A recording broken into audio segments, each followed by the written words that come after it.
Katie is an activist, life coach, and storyteller devoted to justice. She has been working throughout her life to dismantle oppressive systems that marginalize and divide.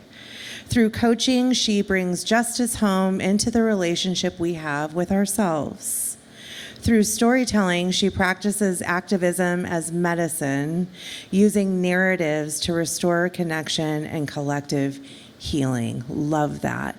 Please give it up for Katie. Is this good for you? Yeah. Okay, before I start, I just need to say I am so happy to be here in Tucson. I am visiting from Oakland, California, and I am in love with Tucson. Like, this is a place where things just get real, right? So, anyway, and it's just, I feel very honored to be a part of this, so thank you.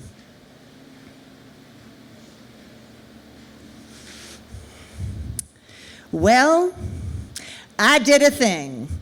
I went to New York City 7 years ago to work with a teacher named Mama Gina. One of my best friends worked with her, and she became relentless, encouraging me to do the same. So I started by picking up Mama Gina's book, but I could barely say the title out loud. It's called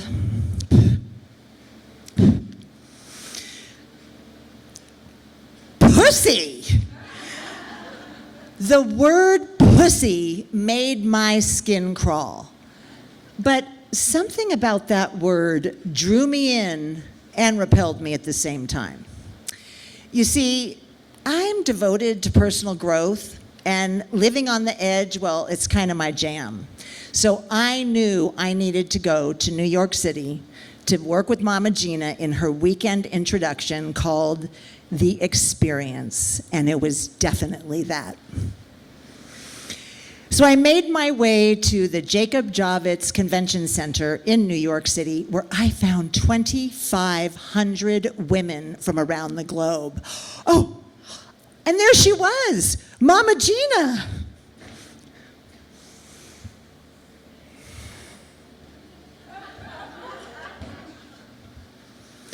Your pussy is your guidance system.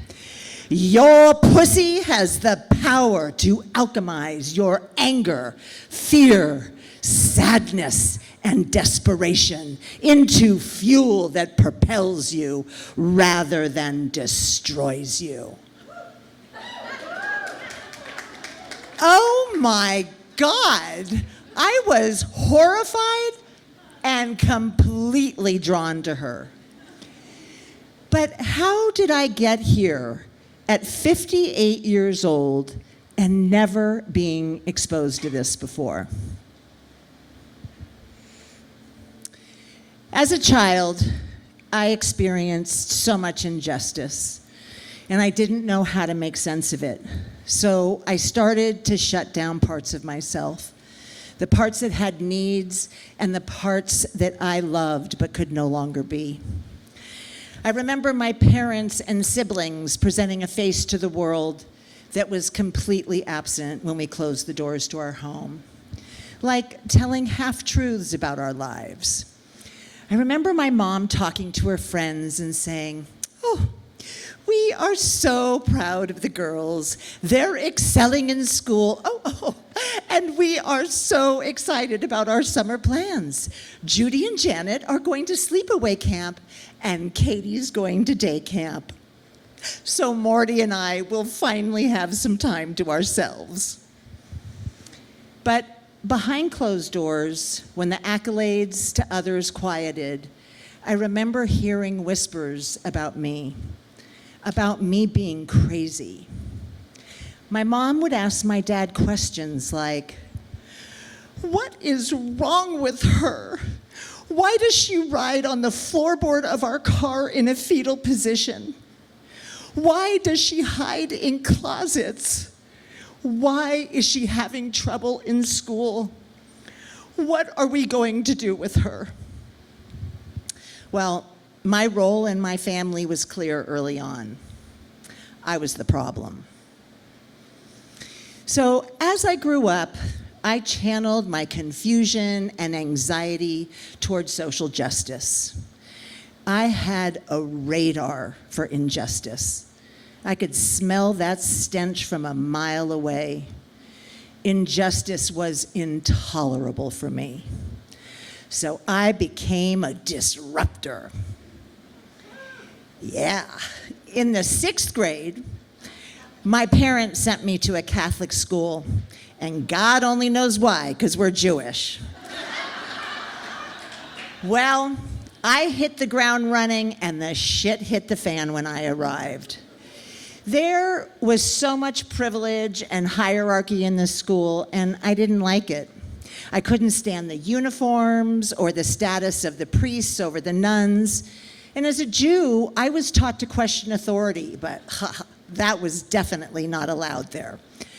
So I decided to take things into my own hands and run for school president.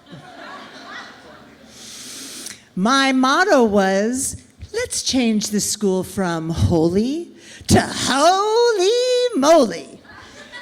And my slogans were, if you want the facts, vote for Katie Max. And Katie Max, she has our backs. Well, to the chagrin of the nuns, I won. They called an emergency meeting. The Jew is taking over. We should have intervened and never let her run. It's time to squelch her. And they did. And I became the pariah, and once again, I was the problem at my school. This further fueled my desire to stand for justice. So I became an activist, and I put my ass on the line literally for all the inequities I saw. I was committed to shining a light on what was lurking in the dark. I was back in high school, in a public school in high school, and they tried to take away 17 teachers from my school because my school was predominantly black. So I organized a student sit-in, and we got all 17 teachers back. Oh yeah. In my 20s, I blockaded nuclear power plants and nuclear weapons facilities. In my 30s and 40s, I chained myself to banks and corporations to draw attention to all the harm these institutions were doing. And in my 50s, I kept fighting by putting my body in the line of fire for you and you and you and you.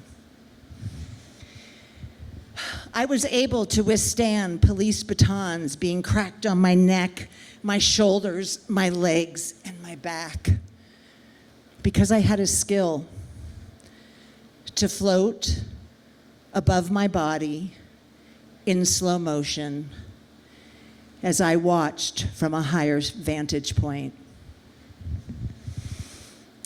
I learned the skill of floating above my body in slow motion when I was 6 years old, as I witnessed horrific acts being done to my little body. All because a neighbor decided to wield his power over me. And it was so fucking intolerable. And it was all of this that led me to New York City 7 years ago.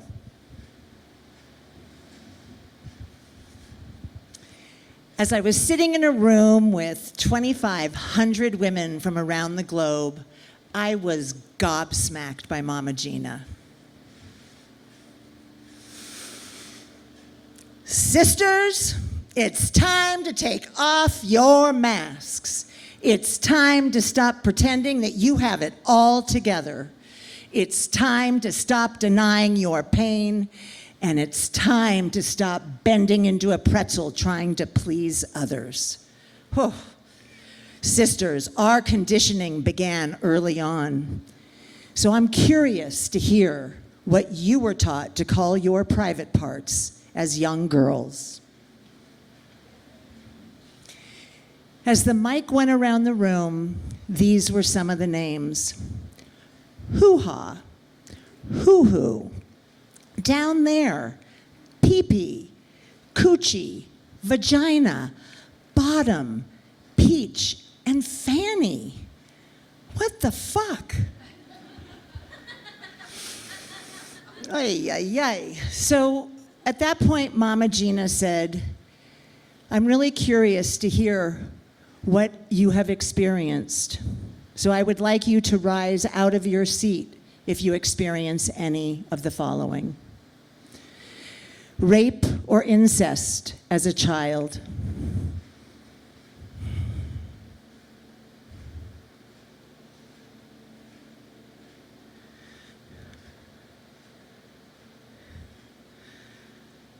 "60% of the room rose.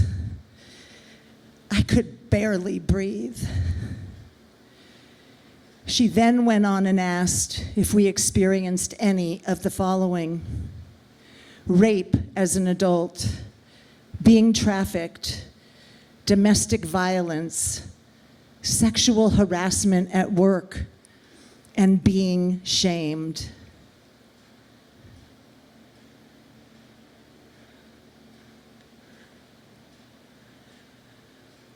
All 2,500 women were standing.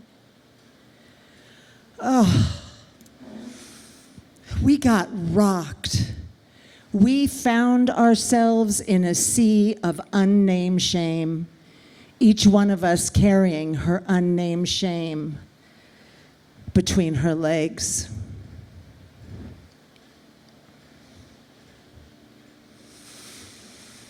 Welcome home, sisters. No one ever taught us about our glorious bodies or the true power of our emotional range. We were never taught that our bodies are holy and beautiful, and that our life force energy is like no other. That it's natural to have sensations move through our bodies, informing us like a holy grail. But we were taught to dismiss and override our bodily sensations, denying ourselves the ability to see and feel and trust what our bodies want us to know.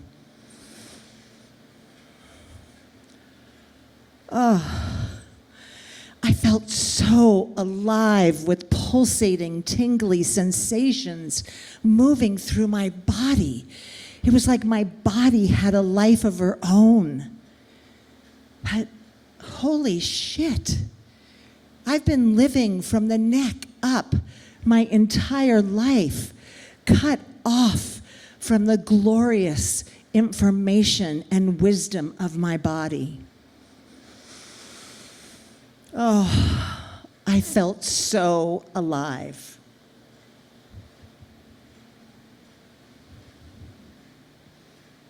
I am dripping. That's a good thing. Okay. But when I got home from New York City, I crumbled. I fell apart. I sobbed and I wailed for 3 months. I didn't know who I was anymore. And all of the life strategies that I developed throughout my life were no longer working. So one day, in the middle of a sob fest, a friend calls. So I pick up the phone mid-wail. Hello? I don't know what's happening to me. I'm feeling untethered from everything I know. I want to crawl out of my skin. Okay, before Mama Gina, I would have never picked up the phone in that state. Okay. Okay, thank you for listening. Love you. Bye. Okay, I knew I was a bit much on that call, but she's a friend, she's a coach, she can handle it. Well, she called me right back. Katie, I think you need help. I think you need to be medicated and hospitalized. What? Medicated and hospitalized? Wow. Okay, I am so sorry I scared you, but I'm actually okay. I know I need to go through this to get to the other side, and I don't want to numb out anymore. It's like a rite of passage. I'm breaking through a lifetime of fucking patterns that have fucked me up. And I'm feeling things for the first time that I've avoided my entire life. I know I need to feel all of this. I am so sorry I scared you, but I definitely do not need to be medicated or hospitalized.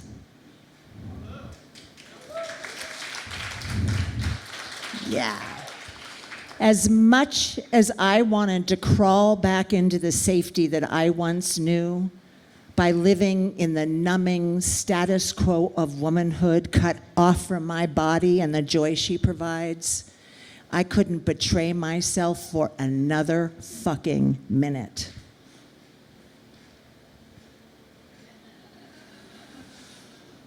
I couldn't put the vagini back in the bottle. I knew it was my time to claim what I hadn't claimed in my 58 years. My body, my big ass emotions, my pleasure, and my pussy. And that is justice. And it's an inside job. There can be no justice in this world of ours if we're unjust to ourselves.